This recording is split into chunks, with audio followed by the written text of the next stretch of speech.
Okay. Well, that was a fun little game 3 we just watched. If you are just coming right to this link, not watching the playlist, welcome, welcome, welcome, welcome. This is round 3, Titanium Challenge here in May. Recorded May 19th, 2018. These two players, 2 and 0.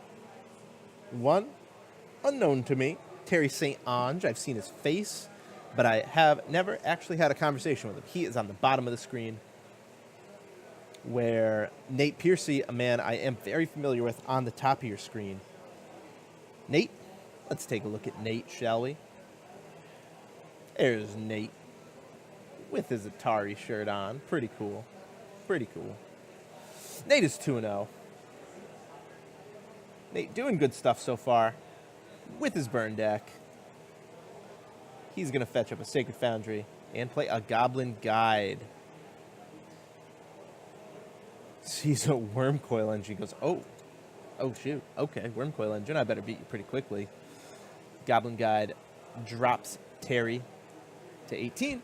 Terry will draw the Wurmcoil. Let's take a look at Terry. There he is. Terry, too tall for my camera. Top of his head. Cut off right there.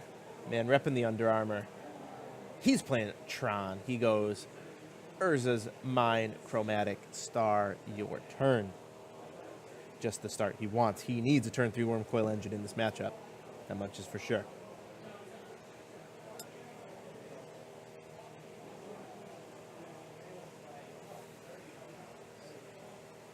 So Nate says, hey, yeah, you take 2, but look, you got to flip the top card of your deck for the GG. Let's see what it is. It's an Urza's Tower. He draws it. Very nice. So free card for Terry, courtesy of Goblin Guide. But you know what? I don't think Nate Piercey's going to mind too much. Because look at this. He follows that up with a Eidolon of the Great Revel. So any Sylvan Scryings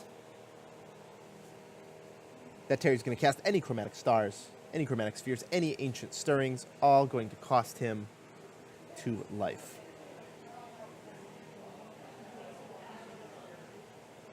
Star is popped.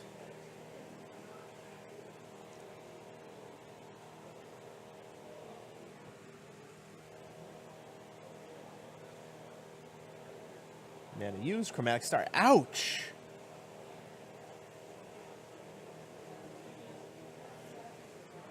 That one hurts. Interesting. We'll pop this one. He's a diggin'. He really needs to find this natural Tron. I don't even know if he has time to go searching for it at this point. And he'll Fatal Push that. Deal him 2 more. Down to 12, Terry St. Onge. Nate Piercey has used 2 cards to do 8 damage. Huge rate.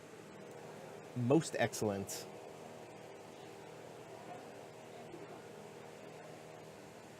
Oh, look at that. Power plant revealed from Goblin Guide. Yes, Terry drops to 10, but Wurmcoil engine, surely the next play. Can Nate finish him before that happens?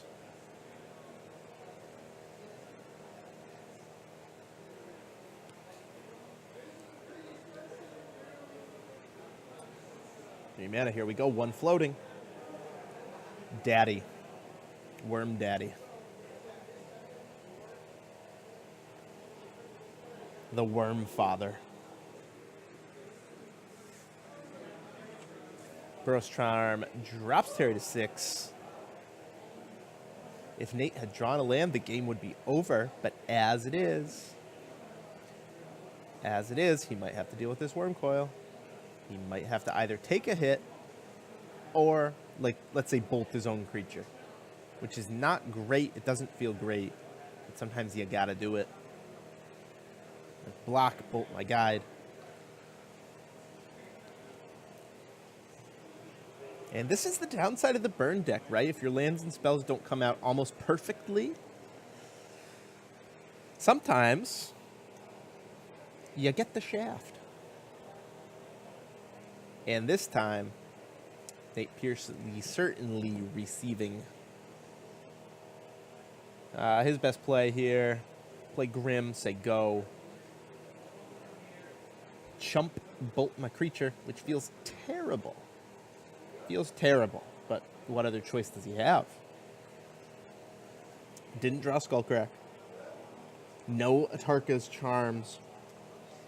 Atarka's Commands in the main. In the 75 at all, so that's not an option. And Nate does see the line that I saw, which is play a creature, say go. Get ready to bolt your own creature.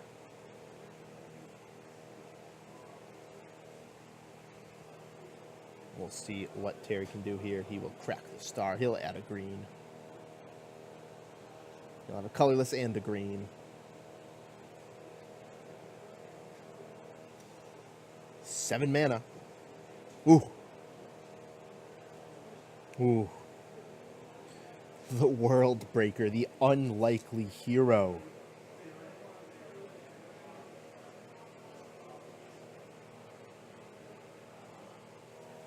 Exiles the Sacred Foundry. Nate will float a red, but will it do him any good? This World Breaker means that Terry gains 6 life guaranteed. We'll see how Nate wants to play it. I think however he does, it's not good for him.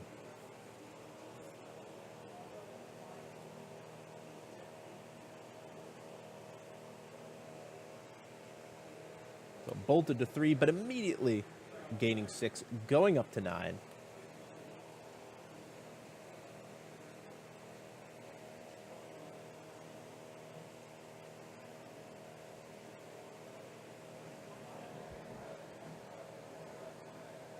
And there's the scoop.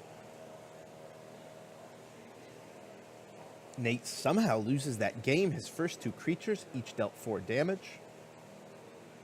He had a plethora of burn, but it just wasn't quite enough. The lack of Skullcrack, the lack of the 3rd land just choked him enough. Choked him just enough.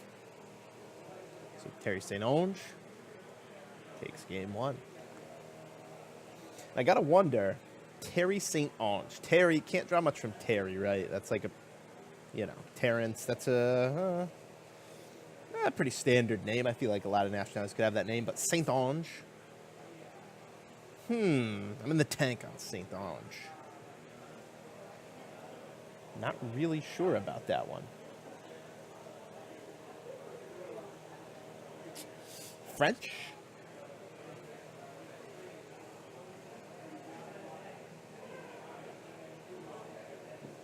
Italian? Question mark? Not sure about Italian. I kind of doubt that.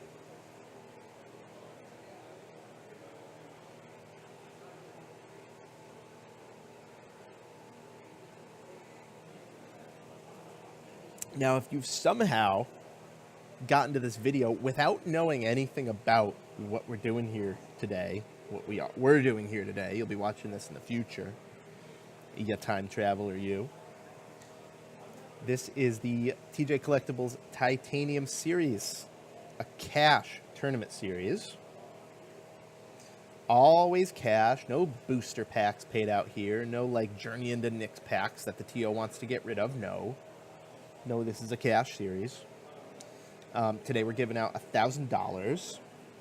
It would have gone up to $1,500 had enough players showed up. We had a middle-of-the-road tournament, 40 people. Really good value. And if you don't have your calculator on you, I'll do the math for you on that one. Paying out almost as much as the TO is taking in. So this is a great value tournament series. Great value events. You often see these events that the TO is charging $30 and he's paying out only booster packs. Or he's paying out a little cash and store credit, and you add up the numbers, you do the math, and it's like, well, this TO is making hundreds and hundreds and hundreds of dollars. And he's taking us for a ride. He's taking all our value. Not the case here at the Titanium Series. We always try and pay out as close to the amount of money that we take in as possible. Of course, we do have to compensate our judges. Praise be to the judges. We have head judge Matt Stone in the building, and floor judge Zach Appany. Appany of my apple of my eye, Zach Appany. Awesome dude. Floor judging. Got to take care of them, of course. Of course. But cash tournament, reeling it, rewinding. We have in-store challenges, $1,000 tournaments. These run monthly. The next one that's happening is June 16th, a month's time. Hope to see you there. We'll be streaming it.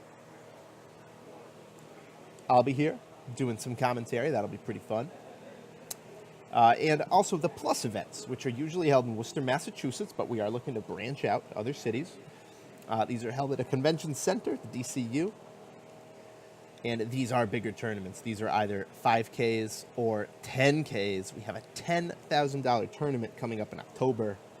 We hope that you can make it to. The winner of this event will receive a one-round bye to that tournament. So they're playing for that as well as the cash. So we're into game 2 now, so let me get back to it. Because watching the game is a lot more entertaining than listening to me, let's be honest. Nate again with the GG. Turn 1, GG, revealing Thragtusk, eerily similar to last game. Terry at 18.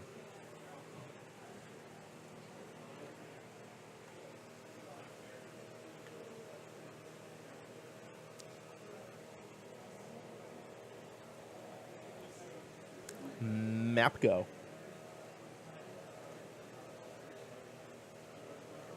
Double G reveals a second piece of Tron.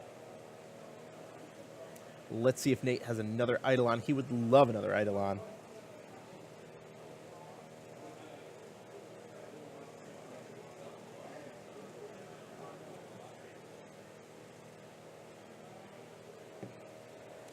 There it is, folks. There's the Eidolon of the Great Revel. Powerhouse Magic card. Terry would love a Collective Brutality here. That would be so sick. If not for a Collective Brutality or Fatal Push, he will take 2 on every spell he casts.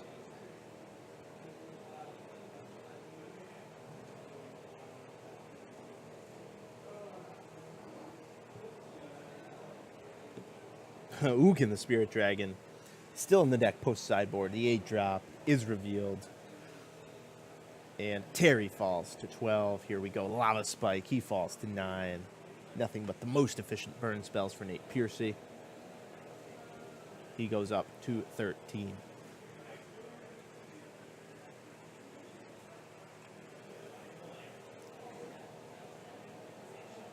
See if he has another burn spell, or if he is just going to say go and hold the Skullcrack. I suspect that's going to be the case, but I'm not sure.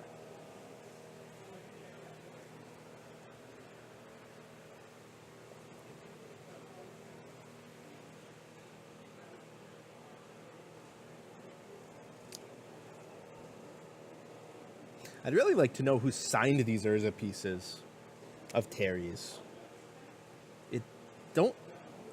I don't think it's a Mark Teeden signature. Maybe it's a friend of his. Maybe it's a pro. I don't know. It's curious.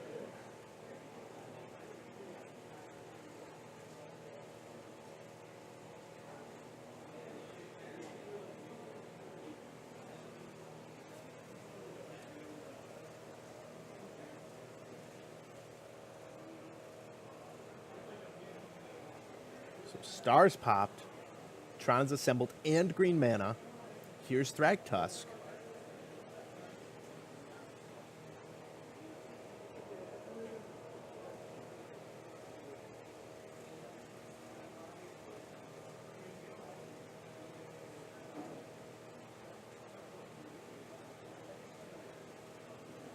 So Nate takes a bit of damage.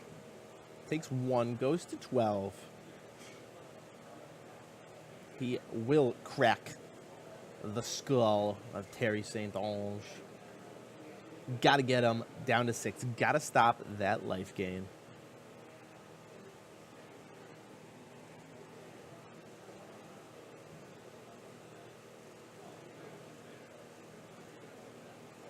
And really, I think any one spell should be doom here for Terry. Let's see what Nate drew. There's a deflecting palm. That'll do it.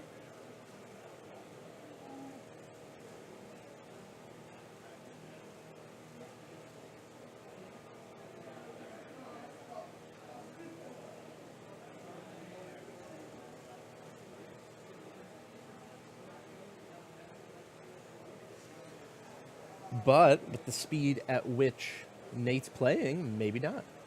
Maybe not.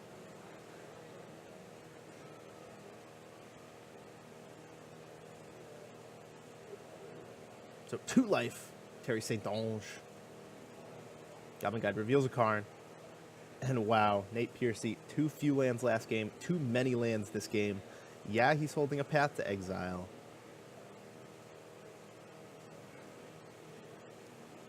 But it might not matter.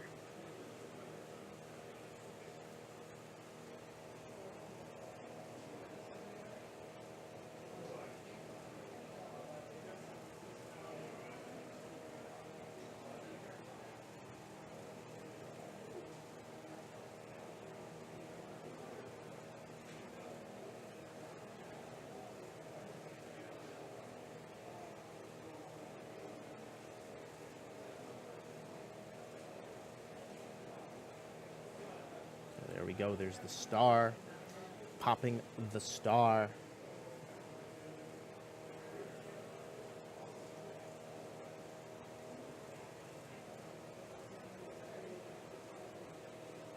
Here we go. Karn liberated.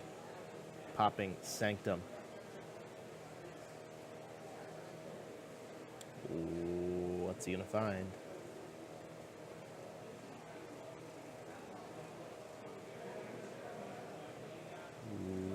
What's he going to find?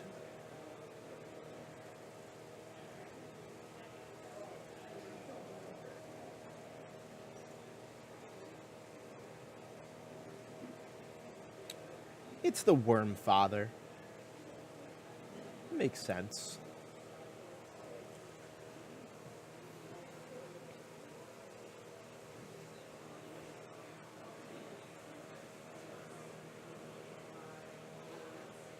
Karn ticks down. Take out that Stomping Ground just in case the top card of Nate's deck's in a Tarka's Command. But it's not. It's a Lava Spike. So that's that. That was a little scary moment for Nate there. I thought that he might just sputter out, not be able to close that one.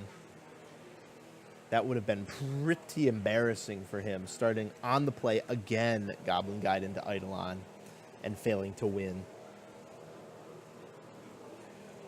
But he avoided that catastrophe there.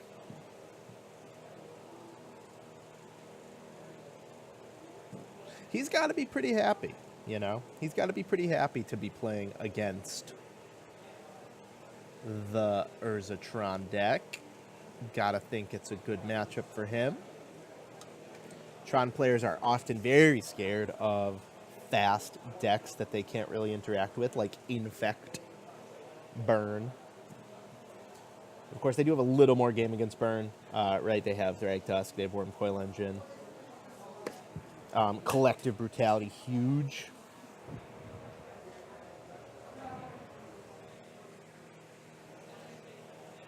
But still, they have to draw it. They have to hit it. And it often isn't enough. There was Thragtusk there, and it got immediately Skullcracked with the trigger on the stack.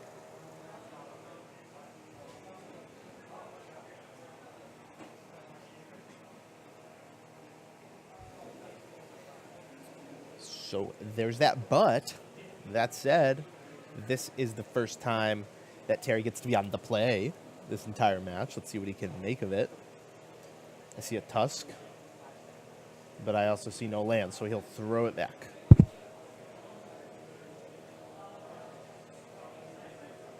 You need lands to cast your spells in this game. That's usually how it works. Post-board, Terry has access to 3 Collective Brutality. And 2 Spellskite, which is okay. It's only okay. He has no blue source, right, to make it truly amazing. It's not like all his lands tap for blue. He's got to pay 2 life. So, yeah, maybe he can redirect a Lightning Bolt, save 1 life.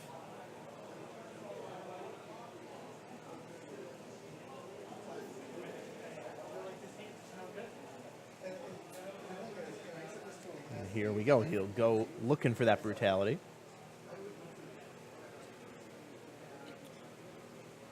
Will he find it? Gotta only take 6 cards. No brutality. But I do see enough to make him keep. He has a Stirrings.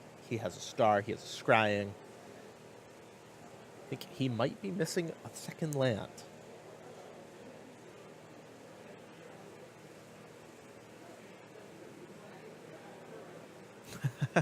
That was weird. Nate just assumed he was going first. Scumbag Piercey over here.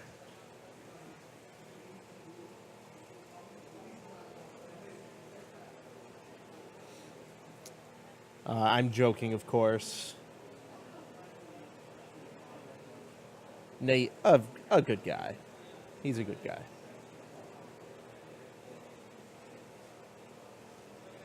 Got married a year or 2 ago. Always offering to help me at tournaments with the streaming, set up, take down, be a guinea pig in front of the camera. Very generous, very nice. Big fan of Nate Piercey. Not a big fan of Terry St, but that's just because I don't know him. Right, I can make no judgments of Terry St. I can judge him getting cracked for 2 with Goblin Guide. Ridiculous. Nate Piercey has turn 1 Goblin Guide. All 3 games. Like a professional player. But will it be enough on the draw?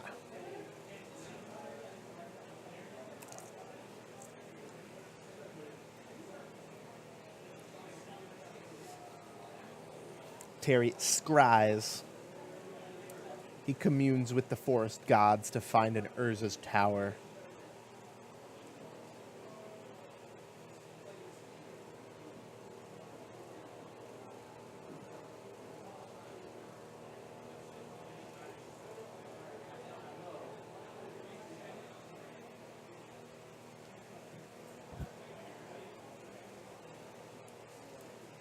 So here we go. Nate drops to 14. He'll get his other color mana source. He'll go for Stomping Ground. Has a Destructive Revelry in his hand, which is kind of an interesting one, right? To decide in against Tron. I guess he wants to have another answer to Wurmcoil Engine. Decides, okay, it's more likely that my opponent gets to the Urzatron since he's on the play. Gets to that Wurmcoil. It makes sense. Needs to have an answer to it. I understand the logic.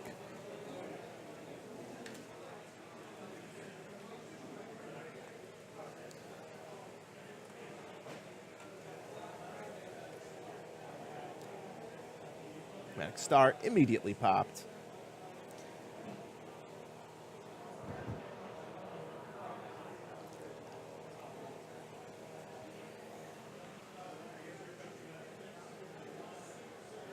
What will Terry do with the mana, though? That's the question.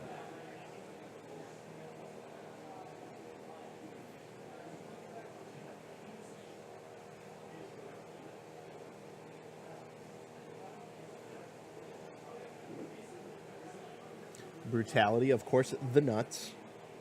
All 3 modes. But he doesn't have it. He just has Expedition Map, pass. So this is going to be the turn for Nate. He's going to deal a ton of damage. During his upkeep, he's already dealt 6 damage to his opponent. Bring him down to 10. Can he deal 10 here? I don't think so. I think he has 9. He'll start with the guide, revealing Coil, the Worm Father.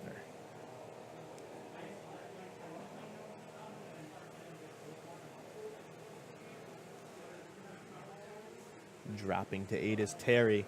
He's trying to survive in this bad matchup, but I don't know how he's going to. Nate Piercey has 7-10 points of burn in his hand. Terry would have to do something miraculous here.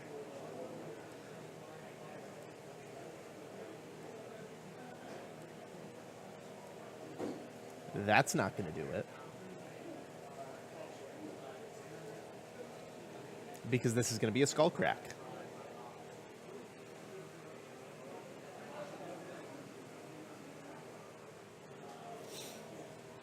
And I don't know how cracking your fellow Planeswalker's skull stops Thragtusk from giving you life, but I guess it does. I guess like if your Planeswalking foe isn't conscious enough to receive the stream of life from the Thragtusk, I guess that's how that works flavor-wise. I'm not really sure.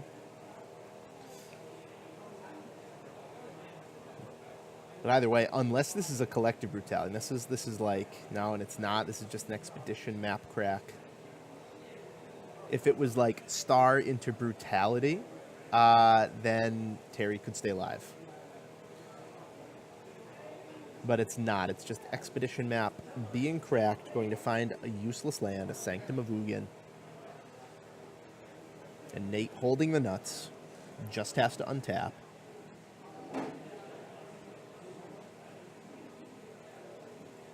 Just has to avoid cheating for the next 10 seconds, avoid knocking his opponent's deck on the ground by accident. And he will win. His opponent's at 2. Any spell. That's any spell. That's the game. That's the match. Congratulations to Nate Piercey. Breaks serve on the draw. He wins. Terry, I'm very sorry. It's a good effort, but if you draw 0 collective brutality against your burn opponent over 3 games, you're probably just going to lose. On average, he draws at least 1 in one of those games. I'd say that collective brutality in either of the games he lost would have been enough to take it, but he doesn't do it. He wasn't willing to go to 5 that last game. I don't blame him. He had a reasonable hand. He had an Ancient Stirrings, as well as lands to cast them. So it's hard to mulligan a hand that has Ancient Stirrings and lands to cast them. It really is.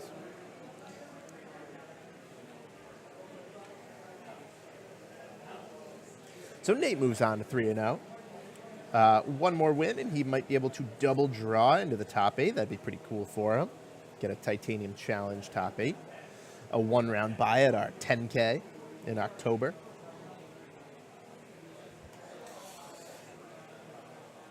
Of course, the Titanium series, much more than Modern, right? You can come here and buy and sell cards from TJ Collectibles. Been open for more than 20 years. Always buying. Flip usually here to give you competitive prices, higher than most buy lists. And good selling techniques, of course. They do it right. They do it by the book. They favor the players. Not out to get you at this store. That's why they've been in business for 20 years, while so many game stores have failed. Tom Shea and TJ Collectibles, stand-up store on any given Saturday. You can come here. You can see Tom Shea, owner Tom Shea. And you can see his wife, Judy. That's the J in TJ's. She'll be scorekeeping. He'll be doing what he does best. Running tournaments, talking to players. Handing out candy. Can't forget that. So, everyone, thanks for watching. And let this playlist roll on into round 4. So we'll move on to 4-0. As Nate Piercey walks off with my Dyson playmat. Thank you, Nate. What are you doing, dude?